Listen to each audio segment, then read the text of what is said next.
Hi, everyone. Welcome to Dr. MC's Self-Care Cabaret podcast. I'm Teresa Melito-Conners, a doctoral level educational administrator and mental health practitioner focused on helping you, our world's helpers. Every day, we have a choice to prioritize our well-being, to incorporate reflection, recovery, renewal, and resilience strategies into our lives. However, those of us who step up and serve our communities in healthcare, education, nonprofit spaces, and more can struggle with putting ourselves first. I've seen this firsthand, and it's a challenge.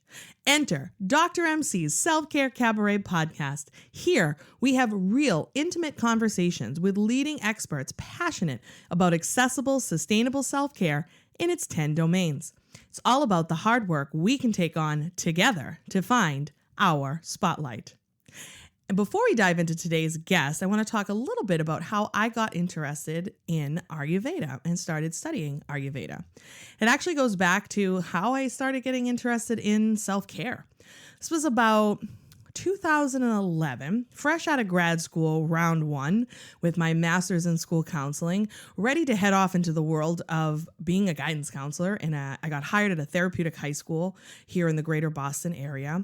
And I quickly realized that this was going to be a fast road to burnout, working with the population I was working with and at the pace I was going.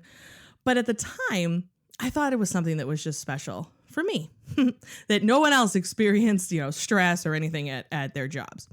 So it kind of sent me on a little bit of a journey. I actually had a conversation with my program director at the time and asked her, just let her know that I was really feeling stressed out and was kind of struggling, separating work-life balance and boundaries and whatnot. And she said to me, "You need to learn to not take the work home with you." And I didn't know exactly what that meant, but what I took it as, well, this is a me problem and I have to go fix it. So I started down a kind of a rabbit hole of researching how to manage this. And I stumbled upon the works of Deepak Chopra, Cheryl Richardson, Wayne Dyer, Louise Hay, etc. And especially when learning about Deepak Chopra and all of his work. And I was also, somewhat familiar with him from other areas of my life as well.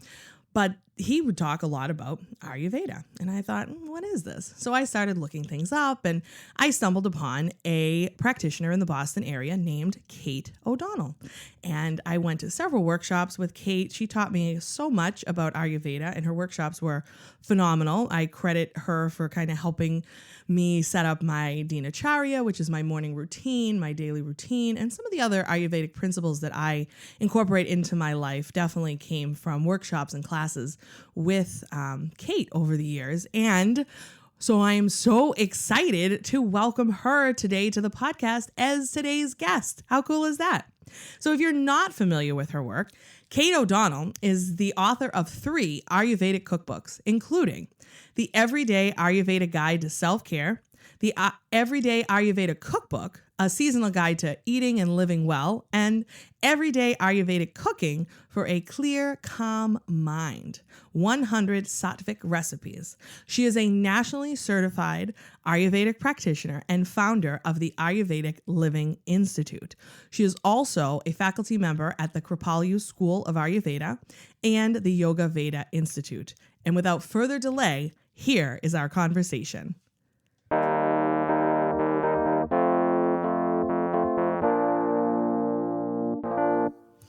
All right, Kate, we are up and running. Thank you so much for joining me here on the Dr. MC Self-Care Cabaret podcast. Thanks for having me. So let's dive right in. Would you like to tell me a little bit about how you like to practice self-care?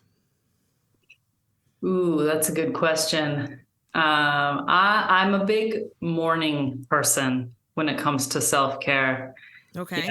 Yeah, which I've always kind of taught that once everyone else in your household wakes up, you're fair game. So, that even getting up 10 minutes, like a little bit goes a long way in the morning. But for me, I have to establish that relationship with myself before I do anything else, or I'll just, it's whatever comes into my field in that first 10 or 20 minutes of my day, really, it sets my mind on a trajectory.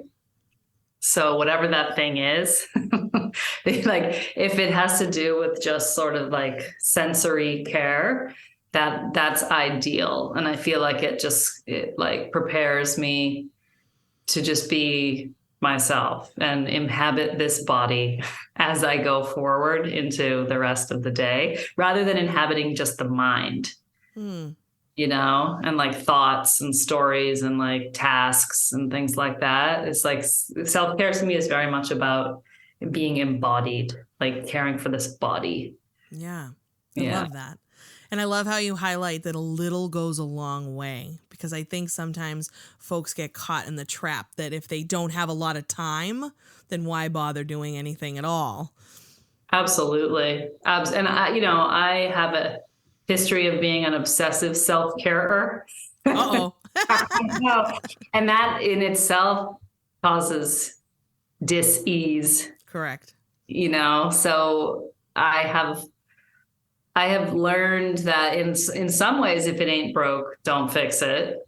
You know, like also to trust the body, that the body is naturally detoxifies in a 24-hour cycle. It naturally takes nourishment in a 24-hour cycle. And it doesn't need me like interfering all the time. You know? The body is really smart, and we don't give it a lot of credit.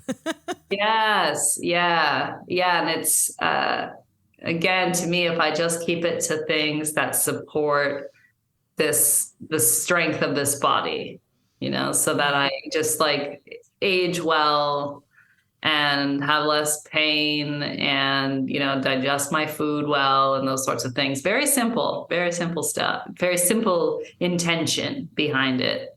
And that's helpful. That's helpful to me to just keep it as like, you know, it's just part of being in a body. Yeah, beautiful. A little goes a long way, and it can be simple. Those are definitely some great takeaways for sure. And they're definitely things I try to kind of let folks realize and ingrain in them through my work as well. So I love that. So we have had a couple of conversations around Ayurveda on the podcast previously to this episode, but I'm wondering if you can describe for our listeners, like, what is Ayurveda? Mm-hmm. It is India's indigenous medical system. It's been around for thousands of years. There is textual knowledge. You know, I would say it began as an oral tradition, and then there are texts that go all the way back to, you know, say 2,000 years old. And then, of course, there's modern medical texts as well. Sure. And Ayurveda has a big focus, unlike maybe a lot of the medicines we're used to today. It has a big focus on prevention and self-care and longevity. So ultimately, Ayurveda is described as a longevity science. Yeah. Which the idea is that, you know, if you take good care of yourself, then you will be able to do what you're here to do in this body, you know. So there's a lot of herbal medicines, there's dietary recommendations, a big aspect of seasonal living, sort of, you know, changing your diet and your self-care seasonally is a big part of the prevention. And it's very much about keeping the body in a state of balance, where the body gets thrown off balance by certain qualities in our environment, like being too dry. Mm-hmm. You know, and then it dries out your skin, and then eventually your bones, you know, so you get osteoporosis, or being too hot. And then you end up with inflammation, you know. And so the seasons have also their effect on that, you know, living in a dry climate, living in a hot climate. So we take things like that into account. And all the foods that we eat have certain qualities. Some are heating, some are drying, you know. So it's like there's all these opportunities in your normal life to practice medicine in Ayurveda. And when a disorder is expressing in the body, the science also does go into treatment. You know, it's not just prevention. I think that's maybe a common misperception. You learn about Ayurveda, but also it does go into surgery, disease, all that sort of thing. Right. And it works. I find it works really nicely to help bodies withstand Western treatments, actually. So for more serious disorders, I feel like Ayurveda works really well as a palliative care in conjunction, because pharmaceuticals can be so hard on the body, hard on the digestion, things like that.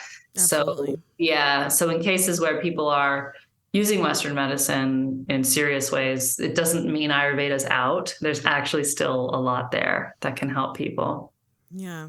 One of the things I love about Ayurveda is that it really strives to get, though, to the root of the issue. So it doesn't necessarily, whereas Western medicine might be quick to throw some drugs at it or like kind of maybe a Band-Aid effect, whereas Ayurveda strives to go deeper to get to the root of whatever dis-ease or whatever it is you're experiencing. Would you say that's accurate?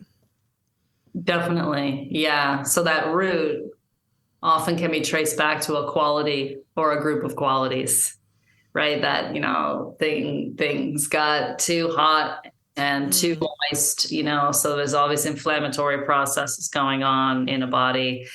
And, if you just treat the inflammation of, say, the sinus, where the problem has found a place to lodge in the body, so you clear the sinus, but then the inflammation is still ranging in this example, right? And so the inflammation can then pop up somewhere else in the body. So until we address, the excess heat and moisture situation that's causing the expressions of symptoms to happen in different ways in different places, then it'll just keep coming back, maybe in different shapes. But yeah, so the cause of the cause of the symptoms, Yeah. Yeah, I think it's a really cool, and I'm certainly not as versed in it as you are, but it's really cool to study and to learn about. And I think it makes a lot of sense, in my opinion, as to how we kind of think about things. And even when you get into like the qualities and like, we're going to be in knee deep summer by the time this episode releases, that's very, for at least us here in the greater Boston area and the East Coast,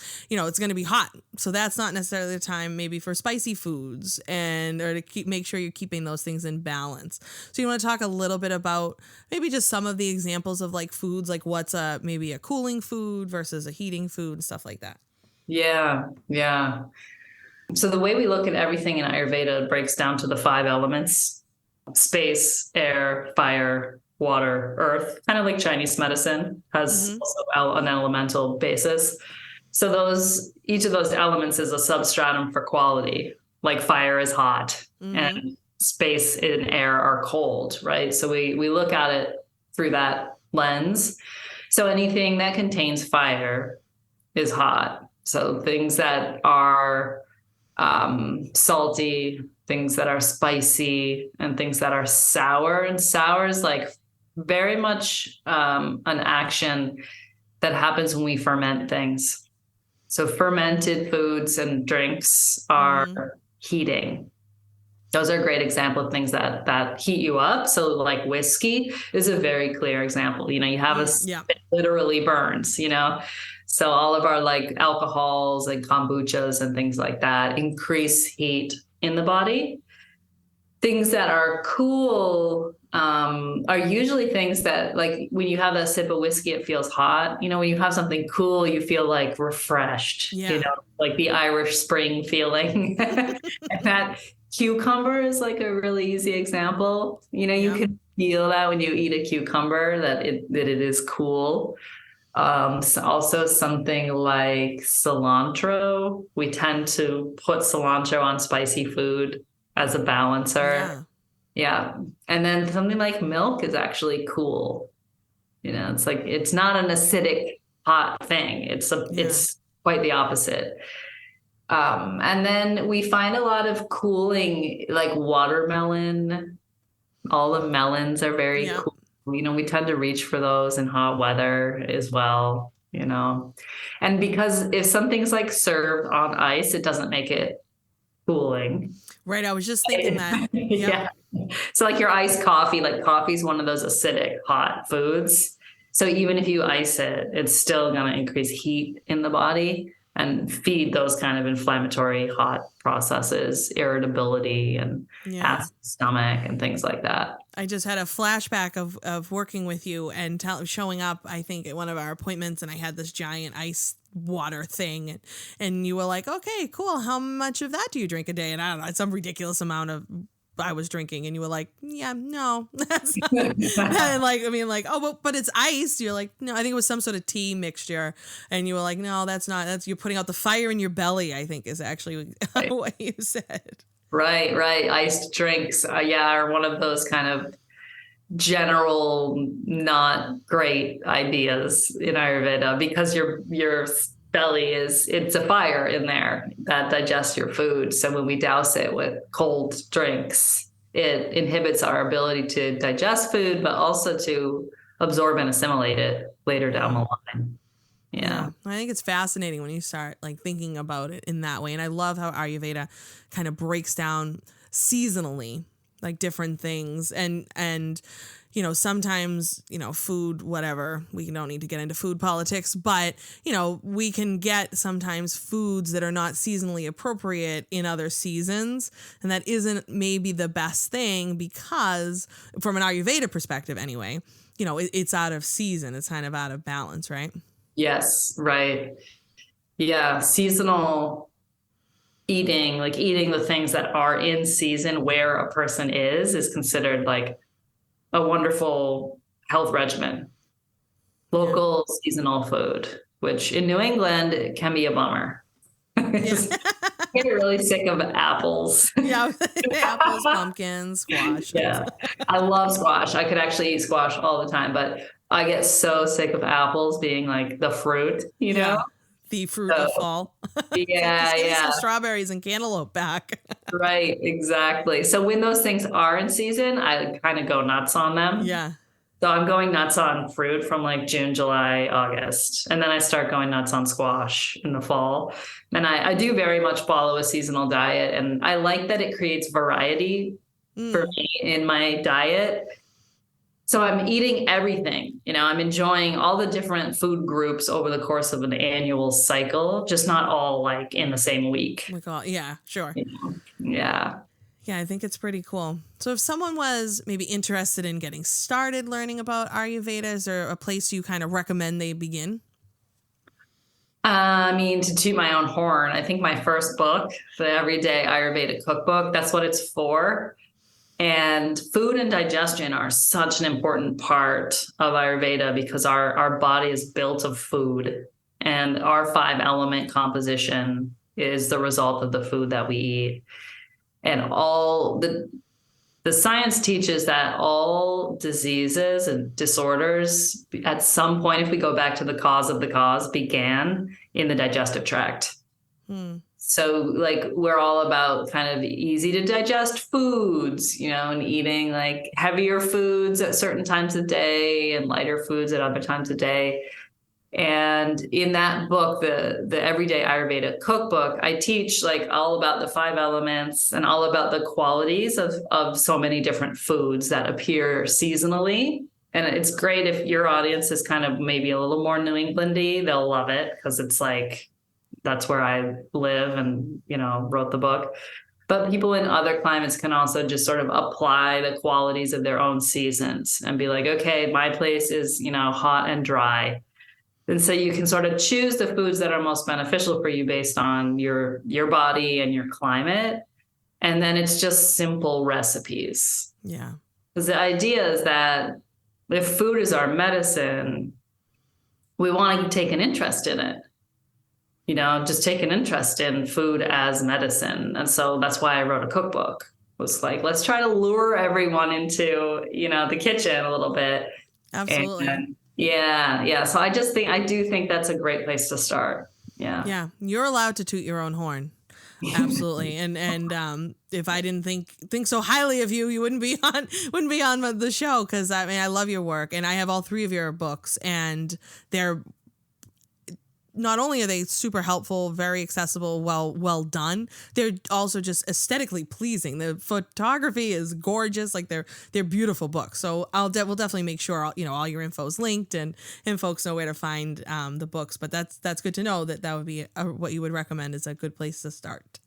Yeah, absolutely. And it's easy too. Like I don't spend a lot of time I don't love to spend a lot of time on complicated meals.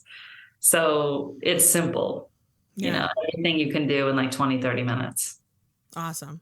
Yeah. So that's a great segue into, as I said, this is going to air around probably late July, August-y. So what's like your favorite recipe that kind of for that time of year? Yeah. Summer favorites. I have this quinoa salad that I do a lot in the summer. And quinoa is this grain that's a little bit lighter. If you think about it, it's fluffier. It's not as kind of sticky as something like rice. Okay. Yep. So I gravitate towards it. It's just a little drier, fluffier, lighter. So in kind of humid and hot weather, I will gravitate towards quinoa instead of the rice or buckwheat or some of the like sort of heavier things. And I will cook the quinoa, and then like the last 10 minutes that it's cooking, I'll throw in seasonal vegetables. Okay. So I'll put up like zucchini, any greens I might have. Sometimes I'll throw like celery, like basically whatever. That's what why you have. Yeah. Yeah. So I throw whatever on top and let it steam with the quinoa for the last 10 minutes. And then I will toss it all together at the end, and I'll use a bunch of fresh herbs. So I'll use olive oil, lemon, and tons of fresh herbs. So like whatever's in the garden, you can grab mint will work, parsley, oregano, thyme, like all of that stuff. And I just toss that all together with just olive oil and lemon. It's amazing how good it is. And obviously salt, a little turmeric, which makes it pretty, gives a little color. Yeah. That a lot. If I feel like I need more, I'll like plop hummus on top of the salad, or I will put chickpeas in it. Nice. And toss that all together. Yeah. And do you eat it when it's cold? Do you wait for it to get cold? Do you eat it when it's warm?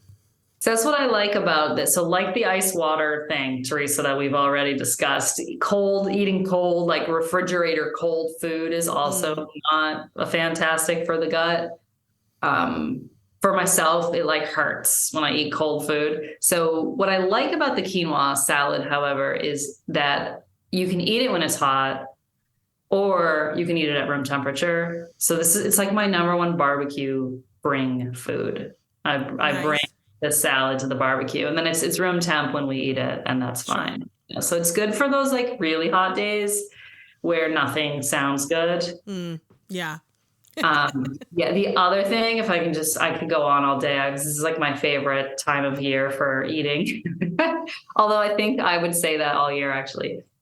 But there's, I like to do a watermelon cooler. So yes, just the flesh from a watermelon, and I will put it in the blender with a couple leaves of basil. Oh yeah. And I'll just drink it like with a straw. That's fantastic. The other one I do is the cantaloupe cooler. So I'll throw the cantaloupe in the blender with a pinch of cinnamon. Oh, wow. Yeah, I'm telling you, there's something about cantaloupe and cinnamon. Who knew, right? But it's really good. And I'll enjoy the fruit drinks like by themselves, because fruit does digest faster than other food. So some people are likely to notice that if they have those drinks and they also have other food at the same time, that they might notice bloating, potentially gas. So these are a nice, like, I have usually one of those in the morning, first thing in the morning, and then I'll eat, something else an hour later, or I might have it like as my afternoon cocktail, before kind of thing. You come home, sit on the porch and have one of these amazing things. Yeah. And then an hour later, whatever, dinner is ready. And then you're not mixing the fruit with the food, which is ideal for digestion. Yeah. Awesome. That all sounds delicious. I'm already thinking, I'm like, let me make quinoa salad this summer. That sounds really fun. Once you get started on it, it just like you won't get sick of it. You'll just keep making it. You throw different kinds of beans in it, different vegetables. Well, then it keep mixing it up so you don't get sick of it. Did you hear the news about our exciting new offering from the Self-Care Cabaret? We're calling it Talkback. If you're familiar with the theater space, you may have participated in a talkback before. After a performance, the cast and crew will come back on stage to chat with the audience and answer questions. Think of it as a casual, guided discussion. Inspired by this and by popular interest, we've come up with a talkback for the Self-Care Cabaret podcast. Groups will listen to a podcast episode or two of their choosing, then I'll come and lead your discussion either in person or virtually of those episodes, expanding on the big ideas. It's a great option for groups looking for short, impactful professional development, or smaller teams looking to get an introduction to self-care and well-being. We have done a few of these so far, and let me say, they have been so much fun. So if you're interested in bringing a talkback to your group or organization, email podcast@drmcselfcare.com. And now, on with the show. One of your books, I think is it your third one? The Ayurveda Guide to Self-Care? Is that the third one? Yeah. That one, when you released that one, I got really excited. Right? So I'm wondering, like, in your experience releasing that book out into the world, and it's been a minute since I've looked at it, I'll be honest. That came out a couple of years ago. Wondering if there's something that, like, you just wish people would understand about, like, the connection between Ayurveda and self-care.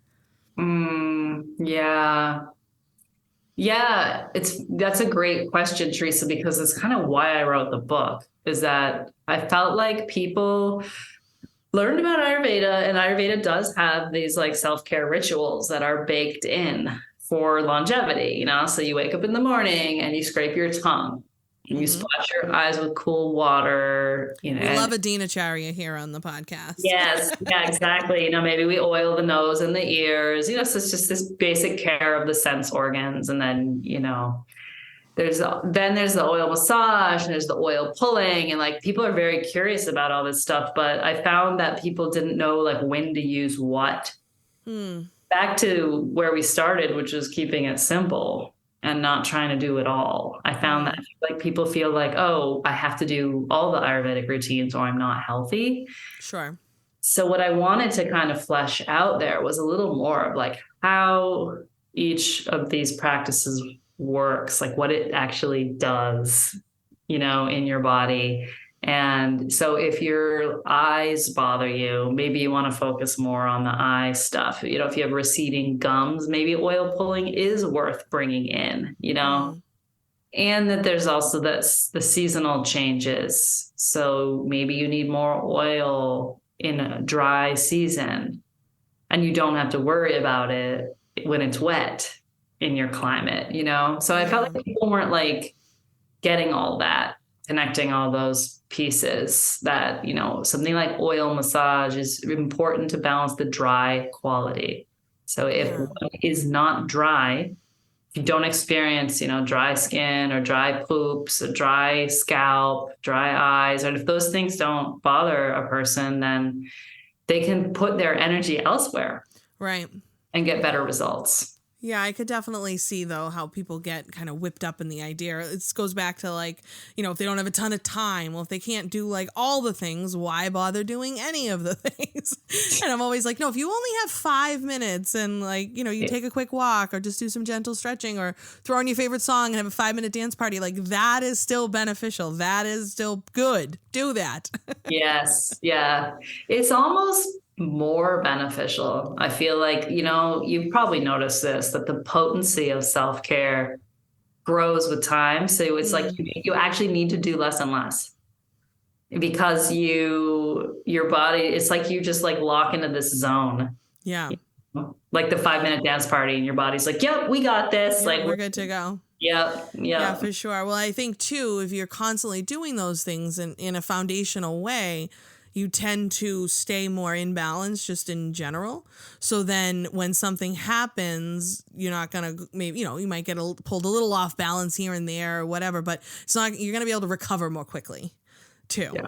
You're going to be able to bounce back more quickly. And like I always say to folks, when you practice self-care, it's not going to make stress go away, but it can change how you're going to react to the stress. If if you have those foundational practices, so same thing with Ayurveda, if you can weave some of that in, then that's liable to keep you more just in a balanced state. And we've talked a little bit about kind of balance and whatnot. You want to talk a little bit more about how Ayurveda kind of views, like maybe a little bit into like doshas and how that works, and how maybe somebody may know if they're like out of balance in some ways? Yeah. I could try like a lightning round, doshas and early signs of imbalance. So those 5 elements that I mentioned, when they make up a body, they compound into 3 pairs that do specific jobs. So they're like physiological functional compounds in the body. They're called vata, that which moves, pitta, that which transforms, and kapha, that which lubricates. Right? So vata is air and space, and it's dry and it's cold and it's mobile. Like a cloud in the sky is never sitting there. It's moving all the time. And pitta is fire and water. So the water contains the intensity of the fire. And that's the hot one. It's hot, it's sharp, it's intense. It's also moist, a little bit oily, where your vata is dry. With pitta, you'll see more oiliness. And with kapha is earth and water. So it's all the structure and the lubrication in the body. So it's very moist. It's cool. There's no fire there, right? It's not as cold as vata, but it's cool. And it's moist, heavy, and dense. So it's very stable, unlike vata and pitta, which both are a little more erratic and intense. So these 3 compounds like create balance in a body. And based on our DNA, we all have an elemental makeup you sort of get from your parents. And then so we might call someone a kapha type or a pitta type or a vata type. And that's because of the elements that compose their body. So a vata type will feel more dryness. And they're the ones who run cold. And they have a hard time sitting still, most likely, right? So they can work on getting better at that, but it's like they like to move. They're movers. And your pitta types will be the ones who run hot. They do not like hot weather. There's more of an irritability, is a tendency towards being intense and irritable. And they have a great appetite, can digest anything because that fire, is strong in them. And then the kapha types will be like a larger frame because there's more of that earth there. There's more mucus. There's a tendency towards mucus. So these people might notice more congestion, like a little sniffle in the morning, or if you eat ice cream, maybe a little sniffle. The lungs can be a thing. It's more of a tendency for moisture to kind of hang out in the lungs in a kapha type. And kapha types like to chill, where your vata types like to move, right? So most people aren't just one thing, Most people are dual doshic. So I think as people listen to this description, they might feel like, oh, well, I'm probably a both vata and pitta, or both pitta and kapha or whatever it is. Yeah, that's me. Yeah. It's most people are a combination. Like I'm more of a vata pitta type. So I've got like the air and the dry, and I've got the hot. Right. And so then there's the interaction of the 2 doshas, and it takes time to really like get it. I think like you like to study it. You've said, so probably over time so you felt really comfortable in knowing what elements are most prevalent for you. So when one of those, a dosha means that which is at fault.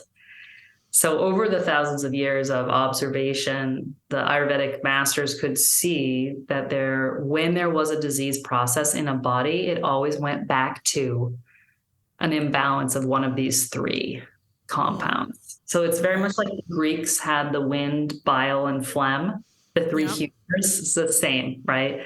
And so keeping those humors or those physiological compounds in their relative state of balance, like how they want to be in your body, which is different than how they want to be in my body, right? Like you might be a little drier than me, but your body is like in balance that way, right? So there's no like universal, this is balance, this is a balanced body. But what we do have is the knowledge of the early signs of imbalance. So with it's like the grouping of qualities of vata. So it's dry, it's cold, it's mobile. So if we get too much of that in a body, which usually is because a person's been traveling too much, too mobile, or they're too busy, right? Or they never they haven't learned how to do calming activities, or they drink iced water all the time and they eat cold food all the time, or whatever it is, right? So we cause imbalances through our choices sometimes. And then with that, you're going to see wind, like disturbance of wind, the air element. So these people, they might have cold hands and feet. So like the circulation is affected. They definitely have like bloating and gas and the kind of a windiness. So these are the people who will be like, oh no, beans, And so we're looking at like bloating and gas and possibly constipation because of the dry quality. Maybe we see a dry skin, and like maybe, to the point where it's like bothersome, and because we all get a little dry skin in the winter in New England, right? But like beyond what's kind of normal, we could say. And if those signs, it's like, well, I always had dry skin, but nothing like this, Right. And you're like bloating every time you eat, you feel bloated. And then you're like a wind bag, And so these little signs are the early ones that can tell a person that something's going on with vata. And so then we'll introduce some opposite qualities. We'll keep the person warm. We'll take away the ice water. We'll make sure they're eating warm food and food that's not too drying, but has natural fats in it. We add a little oil to their food. We might oil their body. We make sure they're wearing like a hat when they go outside. Just these things are common sense. Yeah. No, it's so cool though. Yeah, and then you're like, oh my God, but it works. And it makes sense. Like at least to me, it does. It's like, this makes sense. I know. So with your pitta types, there's that oily, sharp, hot, intense. It's an acidic environment. So the first thing you start to see is an acid stomach, like an acidic feeling in the gut. The person might be overheating at times. And there can definitely be like that intensity. So it could be like a competitiveness or obsessiveness, workaholicness, like those things becoming like more than is tenable, Yeah. So we get like acid and heat in the body, but then there's also the real mental mind component as well with pitta that can tip us off to imbalance. Like when I lived in Boston, I would always notice road rage in August, like worse, and door slamming. Door slamming and road rage in the end of August, which is like, it's like when the heat's been accumulating, in the city and like in the body for a couple months, and people just have on a hot day, short fuse. People have a short fuse, For sure. Yes. I used to notice that, the friendliness it's not here for this few weeks. So your pitta types would then, we'd give them we would kind of try to remove too much ferments or too much alcohol, too much spicy food, too much salt, and give them more cucumbers. Find foods that are calming and cooling for them. A lot of it with pitta you get great results when you just remove some of the acidic foods. Yeah. That's the thing there. That's hard to get around. And like coffee is a big problem. So if you're having cocktails at night, coffee in the morning, that's like you bookended your day with beverages, and that's such a common thing. And then stress is also acidic, cortisol and adrenaline, increase the heat in the body. So a lot of people are moving around in states of aggravated pitta for sure.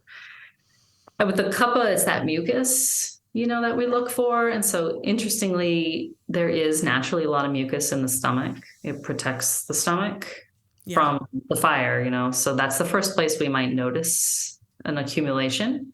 So a person would feel not hungry, just not that hungry. Like the digestive fire is like asleep kind of a feeling. That's an early sign. And then we might notice congestion in the nasal passage, in the lung, or also something like sluggishness of the circulation. So that could show up as like swelling of, hands and feet, or swelling of legs, or that kind of a thing.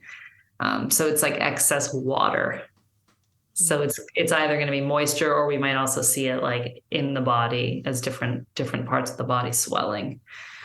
Yeah. And the appetite's the big one there. Is a kapha type will, when they eat mucus forming foods like cold dairy, like ice cream or cold milk, or things like that, or too much cheese, too much meat, because meat is very heavy. So these things, if you have too much of it, it just kills the digestive fire. And that's when that feeling of heaviness in the stomach when they eat anything will start to happen. Where your vata type is going to get all windy, your pitta type is going to get acidic, and then your kapha type, it gets like heavy, dense feeling in the stomach. Yeah. Yeah, it's so cool. I love it. Like, I could listen to you talk about it all day long. And it's like reminding me, I'm like, yeah, I should probably, like, I feel like I haven't revisited a lot of my materials in a while. So I feel like it's time to probably dust off your 3 books and take a look at them again. Cause it's been a little while. Just maybe refresh some summer recipes and see what else. Cause they're really helpful books. Before we wrap up, I know you wanted to talk a little bit about the Veda Institute and your work there. Ayurvedic Living Institute. Yeah.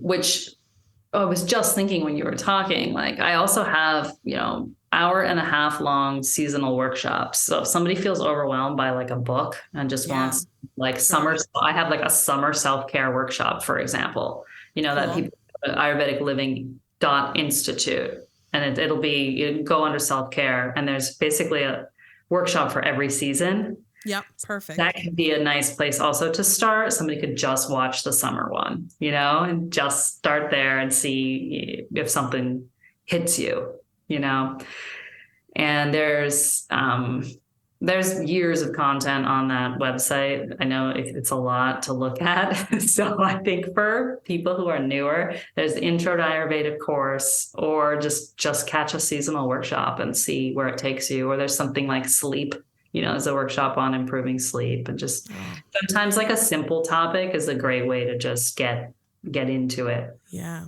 Sleep's another really important self-care aspect that is often ignored. Oh yeah, we could and overlooked. Yeah. Oh, it's so important. The texts say that life and death depend upon sleep. I believe it. Very clearly, just that's the line. It's like happiness and unhappiness, life and death depend upon sleep. Yeah. That's pretty serious stuff right there. I never sacrifice sleep. Me neither. Oh my God, I feel terrible if I do. But so last but certainly not least, so you want to say your website again and just social media handles and where folks can find you? Yeah, thank you. Ayurvedic Living .institute. That's where the self-care classes. And then on Instagram, it's Kate O'Donnell .ayurveda. So I post a recipe every month, and then you can sign up for my newsletter through there. And I send out a recipe every month as well. So usually it's like what I'm cooking on, what I'm working on at that time. Yeah. Awesome. Well, we'll make sure that that's all linked in the episode notes and your website and links to your books and all of that amazing content. So thank you. And thank you so much for joining me here. Yeah, it's great to see you again after so long.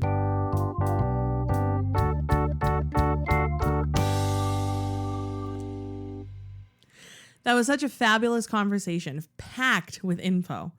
And I know we've talked about Ayurveda on other podcast episodes here. I'll be sure to have those linked in the notes, but Kate really emphasized and highlighted so many of the important qualities, which I think make Ayurveda pretty awesome. And right from the get-go, she emphasized the idea that self-care is simple. Keep it simple, and a little goes a long way. Perfection. And I'm definitely going to try that quinoa salad this summer and her coolers. They sounded so yummy. I'll be sure to post about it when I do. Thanks so much for listening. I hope you're feeling more energized and empowered. If you liked what you heard today, subscribe and leave a review for this podcast on your preferred player. Follow along on Facebook and Instagram at Dr. MC Self-Care and Dr. MC's Self-Care Cabaret on LinkedIn. You can also visit my website, drmcselfcare.com, for the latest updates and to sign up for Cast Party, my e-newsletter.